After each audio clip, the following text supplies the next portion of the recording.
Do not look into mirrors. Moths. From the week-long heat wave that had seemingly no end, it felt as if there was nowhere to hide on that day. Only the numerous fast food establishments lining both sides of the street promised the coolness they had in abundance, thanks to the air conditioning units creating a microclimate. Entering one of them, Dimitra picked a cola with ice from the counter, sat down at a table, and turned her gaze toward the street visible through the panoramic window.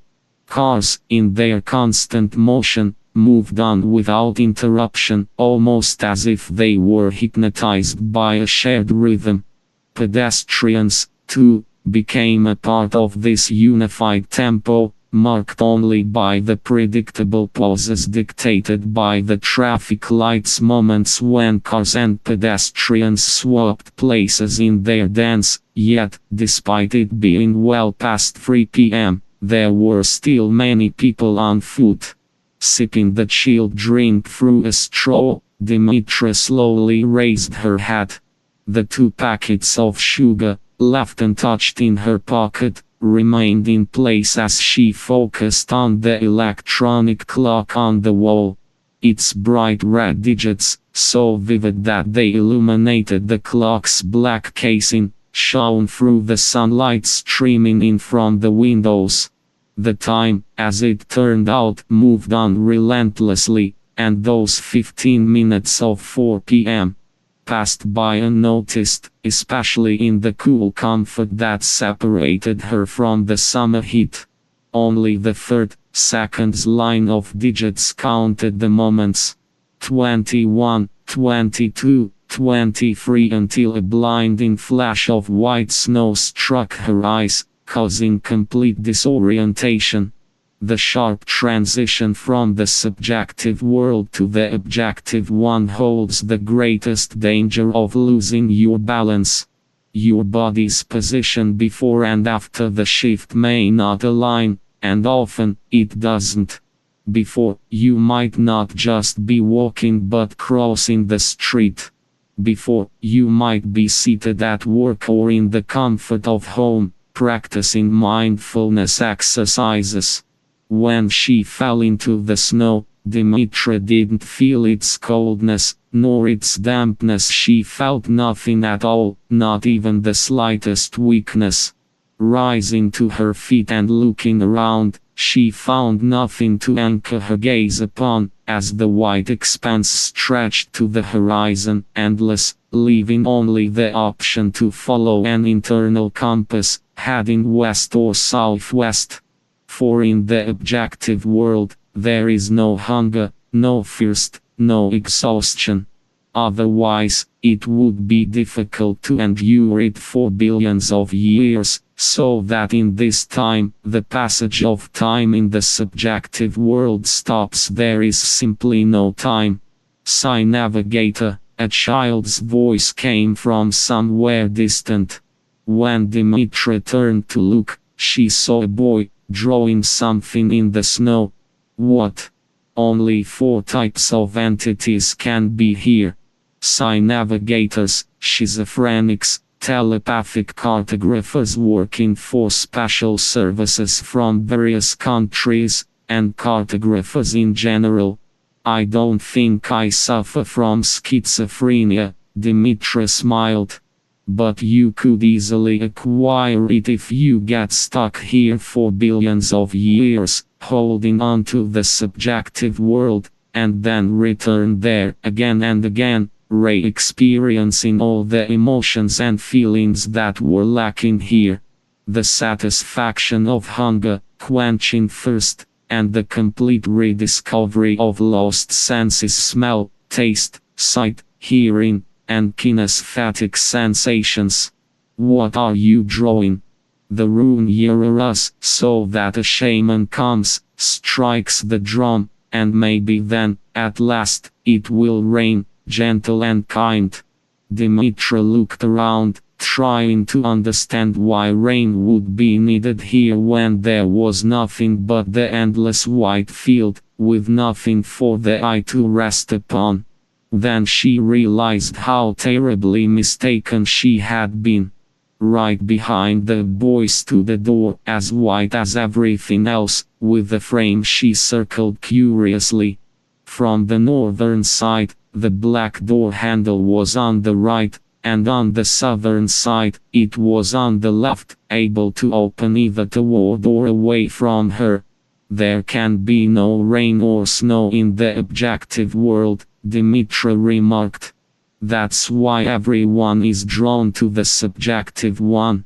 And you, the boy pointed at Dimitra, can help me with that. Open the door. When Dimitra opened the southern side of the door, at first, nothing extraordinary appeared beyond it. The same white field, with no walls or windows, just the same as before, stretched out. The world beyond the door is no different. Everything is the same. Follow me, but first, leave the packet of sugar behind. Otherwise, without that or some other anchor, you won't be able to return. Stepping through the door frame, the blinding whiteness began to fade, and the scene shifted to a nighttime city. It was hard to believe that, in the subjective world, Dimitra's body remained in the cave, her eyes frozen in observing the summer street outside the window. But now, in the objective world, she had stepped into a different layer of subjective matter, one where the same streets and ribbons of wet asphalt reflected smudged images of neon signs. These images spread further and further, distorted by the relentless steps of unsuspecting pedestrians, who ignored the hints scattered everywhere like reflections in store windows. Snapping out of her thoughts, Dimitra focused her gaze on her own reflection. Indeed, in the objective world, hot water poured onto the frost does not freeze faster than cold water. There are no ball lightning phenomena, and no beauty like the one Dimitra saw in the reflection beside her, an entirely different boy from the objective world, whose features combined surprising masculine and feminine traits. If anything could be made out in the reflection, it was still the cave behind them. Would you and your friend like to join me for a cup of coffee? A voice, unfamiliar yet friendly, broke her concentration. It was a young man, smiling warmly, his left leg soaked from the rain while his right remained dry, his left foot barefoot and exposed. At that moment, Dimitra failed to notice that the boy was standing behind him, mimicking his pose and becoming more and more transparent. 1 hour for 10 years, exclaimed the young man, startled. When the entity from the objective world is projected into the subjective world, it becomes unstable and quickly breaks apart as the personal time accelerates, causing 1 hour in the objective world to transform into 10 years in the subjective. This results in a paradox of heart-stopping. Dimitra noticed the absence of auditory, visual, kinesthetic, and taste sense sensations. The flow of emotions was missing. The young man continued. The sound of wind in the ears, the smell of rain, the feeling of the earth beneath your feet, all of this is nothing compared to the feeling of true hunger, he said dreamily, rolling his eyes, and opened the cave door, drawing the attention of the patrons, who were immediately struck by Dimitra's stunning appearance. I've always been curious about how different coffee tastes here.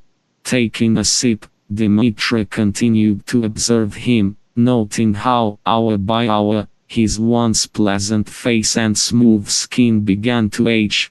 It was at this moment that she averted her gaze, trying to refocus on the packet of sugar she had left behind in the objective world, magnetically drawing her consciousness back through the door frame. the white field unfolded, and when she opened her eyes again, she found herself staring at the clock on the wall of the cafe, once again separated by its cool air from the summer heat outside. And in her pocket, where 2 packets had once been, there was now only one. March 15, 2026, March 17, 2026.